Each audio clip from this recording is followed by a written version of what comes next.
In the heart of boxing's golden age, when the sport was ruled by giants and warriors, there emerged one man who stood above the rest. Not because he won, but because he made winning look like something the human body shouldn't be able to do. His name was Bruce Lee, and at 135 pounds, he hit harder than heavyweights, moved faster than the human eye could track, and carried a body that looked like it was carved from war itself. People watched him and couldn't process what they were seeing. A man that small generating that much destruction. It didn't make sense. It broke every rule fighters live by. And that's exactly why we need to talk about it. Because Bruce Lee didn't cheat the system. He didn't have secret genetics. He didn't take shortcuts. He engineered himself into a weapon through the most savage, calculated, and scientifically ruthless training program any human being has ever survived. And yeah, I said survived, because eventually it killed him. This is street fight science. And today we're breaking down the real science behind how Bruce Lee built a superhuman body from absolutely nothing. Let's go back to where it started. 1959, San Francisco, an 18-year-old kid steps off a boat from Hong Kong with almost nothing. He weighs 128 pounds, thin arms, narrow frame. You could walk past him on the street and never think twice. Nobody looking at that kid would say, "That's the most dangerous man who ever lived." Nobody. He'd studied Wing Chun under Ip Man back in Hong Kong, but Bruce was never the type to just follow instructions. He questioned every technique, every stance, every guard position. Why do we do it this way? What happens when someone doesn't fight by these rules? What works when there is no referee and no ring, and the only thing that matters is whether you walk away or you don't? That obsession with real combat, with street-level truth, became the foundation of everything he built.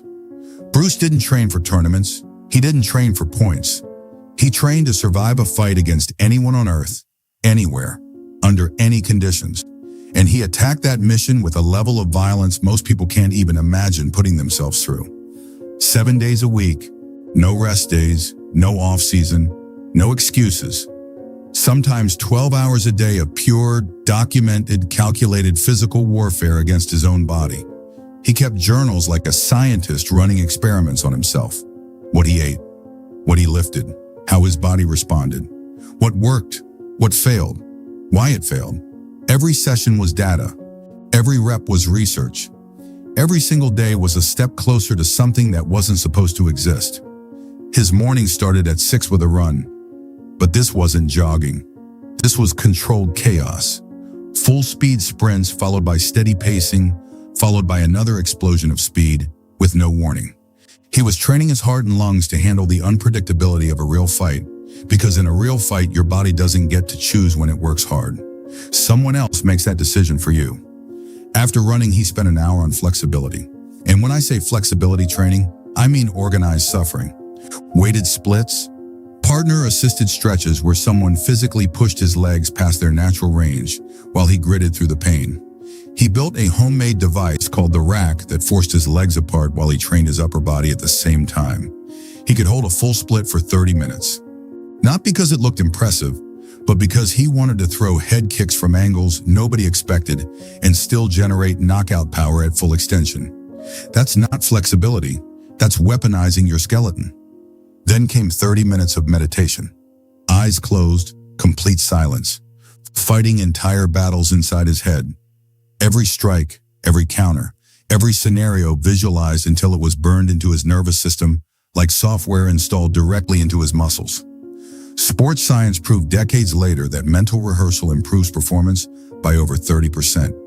Bruce figured that out on his living room floor in 1965, while the rest of the world thought meditation was just sitting around doing nothing. And all of that? That was morning. That was warm-up. The real brutality started when the sun went down. In the 1960s, if you were a martial artist and you touched a barbell, you were considered a fool. Traditional fighters believed weights made you slow, stiff, and useless. Bruce heard that opinion and he destroyed it with results. But he didn't lift like a bodybuilder. He didn't care about mirror muscles or beach bodies. He created something he called power chain training. Compound movements designed to build strength through entire kinetic chains. The way your body actually generates force when it's trying to break someone. He invented the dragon flag. You lay flat on a bench, Raise your entire body until only your shoulder blades touch. Hold it rigid, then lower yourself down without bending.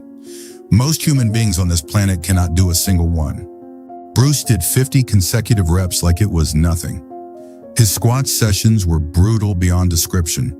20 reps with maximum weight, 3 deep breaths between each rep, the bar sitting on his spine for over 5 minutes straight while his legs shook and his face turned purple and his eyes filled with blood. He didn't stop until the set was finished. Period. His deadlift protocol was a pyramid with no mercy. Start at 135 pounds, add weight every set until he hit his absolute maximum, then strip the weight back down to 135 with 0 rest between sets. 45 minutes of continuous pulling. He'd finish so demolished he couldn't walk to the door. But the most dangerous thing he did with weights was speed work. Loading the bar to 70% of his max and pressing it as explosively as his nervous system would allow. Not training for size. Training for rate of force development. How fast your muscles can go from 0 to maximum output. That's the difference between a push and a knockout. His bench went from 125 pounds to 340. His squat from 95 to 400 at 135 pounds body weight. Those numbers don't make sense. But Bruce Lee never cared about making sense.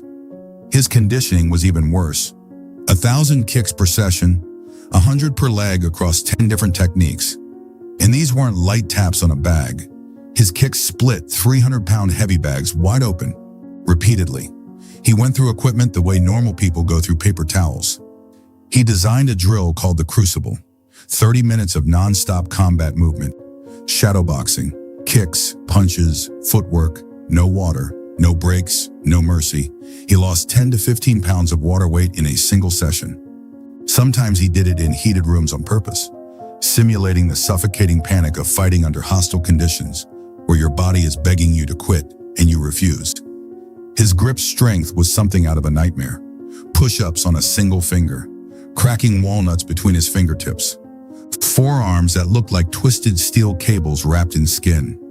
He trained his hands until they became crushing instruments, capable of generating force that didn't match his size, his frame, or anything logical. And then there was the pain work. Ice baths for 30 straight minutes, saunas over 200 degrees, breathing drills designed to stress test his lungs and his willpower at the same time. Bruce believed comfort was the enemy of a fighter, so he chased discomfort every single day like his life depended on it, because in his mind, it did. His speed was the part that truly defied explanation. His jab clocked at 1/5 of a second. His 1-inch punch launching grown men off their feet from a distance smaller than your palm. But this wasn't talent. This was engineering. He filmed himself in slow motion and studied every frame, every micro movement, every wasted twitch of muscle. And he eliminated all of it. He called it economy of motion. The fastest technique isn't the one thrown hardest. It's the one with absolutely nothing unnecessary attached to it. He sparred blindfolded against partners swinging wooden swords, training his body to react through sound and air pressure instead of sight.